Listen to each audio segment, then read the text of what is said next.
Hello friends, চলে এসেছি আরও একটা ভিডিও নিয়ে। কাল আমি গেছিলাম ব্যারেজ, আর ওই রাস্তাতেই দেখি এই দুটো কিউট কিউট বিড়ালের বাচ্চা।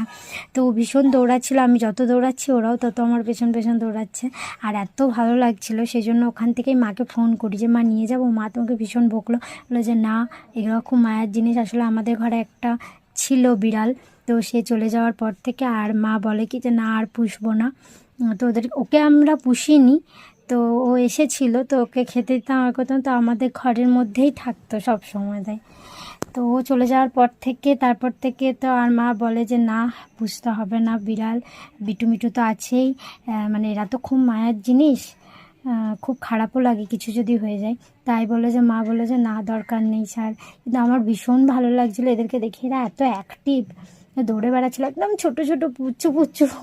পুরো আমার ভীষণ ভালো লাগছে। তোমাদের কার কার ভালো লাগে বিড়ালের বাচ্চা, অবশ্যই আমাকে কমেন্ট করে জানাও। আর ভিডিওটা কেমন লাগলো সেটাও আমাকে জানাও। চলো, সবাইকে টাটা।